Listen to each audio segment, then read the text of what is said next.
नमस्कार, जोहार। झारखंड 24 न्यूज में आप सभी का बहुत बहुत स्वागत है। आइए जानते हैं झारखंड की महत्वपूर्ण बड़ी खबर।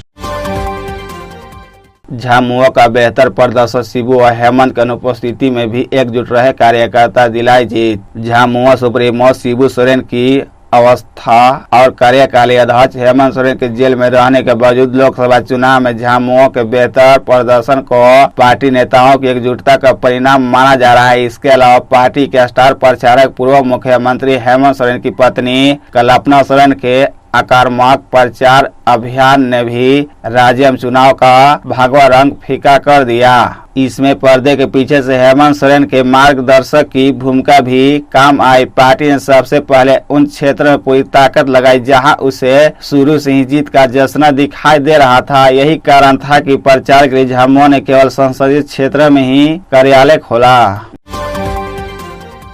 सबकी जीत का दावा, सबने मनाया जश्न। लोकसभा चुनाव परिणाम आने के बाद भाजपा, कांग्रेस व झामुमो सबने अपनी अपनी जीत का दावा किया। लोकसभा चुनाव परिणाम आने के बाद मंगलवार को भाजपा, कांग्रेस व झामुमो सबने अपनी अपनी जीत का दावा किया। वही पार्टी कार्यालय में कार्यकर्ताओं एक दूसरे को गुलाल लगाकर व पटाखे जलाकर जश्न मनाया। भाजपा रांची में संजय सेठ समेत देश में एनडीए की 290 सीटें आने को सेलिब्रेट किया। वही प्रदेश कांग्रेस मुख्यालय में इंडिया गठबंधन के झारखंड सहित प्रदेश में बेहतरीन प्रदर्शन पर खुशियां मनाई गई। विधानसभा उपचुनाव में कल्पना सोरेन और राज्य में 3 लोकसभा सीट पर जीत का झामुमो कार्यालय में जश्न मनाया गया। रांची लोकसभा सीट पर एक बार फिर भाजपा के खाते में चली गई। रांची की जनता ने लगातार दूसरी बार संजय सेठ को अपना सांसद चुना है। सेठ को कुल 6,64,732 वोट मिले। वही प्रतिद्वंदी कांग्रेस प्रत्याशी अश्वनी सहाय को 5,44,220 मत मिले। सेठ को पिछले चुनाव के मुकाबले 42,096 वोट कम मिले। फिर भी उन्होंने 1,20,512 मत से सहाय को शीर्षक दी।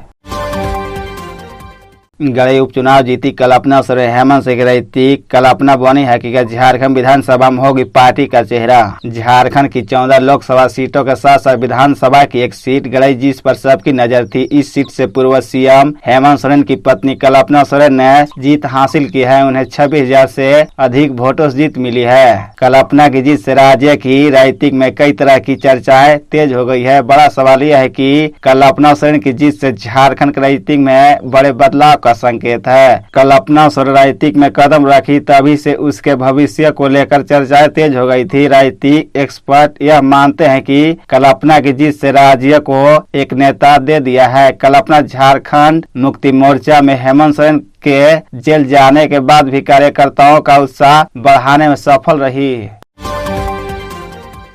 झारखंड के निर्दलीय युवा ने दिखाई ताकत, मिले 3 लाख से ज्यादा वोट। जेएमएम का बिगाड़ दिया खेल। झारखंड भारतीय जनता पार्टी के नेतृत्व वाले एनडीए गठबंधन को झटका लगा है। 2019 के मुकाबले एनडीए को यहां 3 सीटों का नुकसान होता हुआ दिखाई दे रहा है। शाम तक आए चुनावों रुझानों में भाजपा को 8, झारखंड मुक्ति मोर्चा जेएमएम 3, कांग्रेस 2 और आजसू 1 सीट पर बढ़त बनाए हुए हैं। अगर यही ट्रेंड नतीजे में बदलते हैं तो भाजपा को झटका लगेगा। इन सब के बीच झारखंड की एक सीट जिसकी एक निर्दलीय प्रत्याशी की वजह से काफी चर्चा में रही, वो है गिरिडीह लोकसभा सीट। यहाँ से एक युवा निर्दलीय प्रत्याशी को 3,40,000 से ज्यादा वोट मिले। झारखंड के गिरिडीह लोकसभा सीट से काफी चर्चा में रही। यहाँ जेएमएम, आजसू और निर्दलीय प्रत्याशियों को भी त्रिकोणीय मुकाबला था। हालांकि आजसू ने यहाँ की बाजी जीत ली। भाजपा प्रत्याशी को यहाँ 4.5 लाख से ज्यादा वोट मिले। दूसरे नंबर पर जेएमएम प्रत्याशी मथुरा प्रसाद महतो रहे। इस सीट पर सबसे ज्यादा चर्चा युवा उम्मीदवार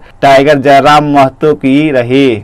हालांकि इस सीट पर जयराम तीसरे नंबर पर रहे, लेकिन लोगों ने उन्हें खूब पसंद किया। यहाँ जयराम महतो को लगभग 3.5 लाख वोट मिले।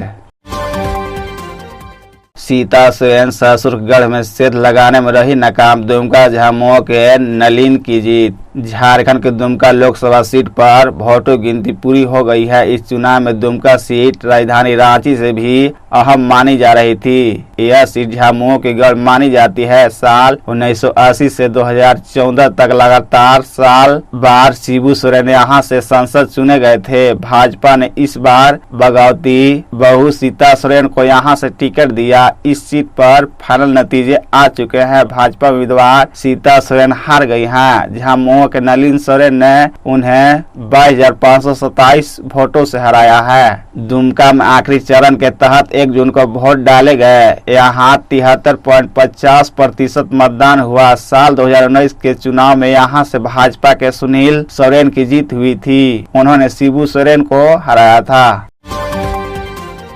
गोड्डा लोकसभा सीट से निष्कांत दुबे ने चौथी बार मारी बाजी प्रदीप यादव को भारी मतों से हराया। गोड्डा लोकसभा सीट पर वोटों गिनती पूरी हो चुकी है। रुझानों के दौरान दिन भर इस सीट पर सभी की निगाहें रही। फाइनल रिजल्ट में भाजपा के निष्कांत दुबे ने 1,18,13 वोटों से जीत हासिल की है। वहीं कांग्रेस के प्रदीप यादव दूसरे नंबर पर रहे। निष्कांत दुबे को कुल 69,3140 वोट मिले। गोड्डा लोकसभा सीट के राज्य के प्रमुख हॉट सीटों में से एक है। यहाँ 1 जून को अंतिम चरण के तहत वोटिंग हुई थी। गोड्डा में इस बार 68.26% मतदान हुआ। इस सीट पर सभी की नजर इसलिए थी क्योंकि भाजपा के दिग्गज नेता निष्कांत दुबे यहाँ से चौथी बार चुनाव लड़ रहे हैं। इससे पहले वह 3 बार इस सीट से सांसद चुने जा चुके हैं। निष्कांत के खिलाफ कांग्रेस ने यहाँ से प्रदीप यादव को टिकट दिया था।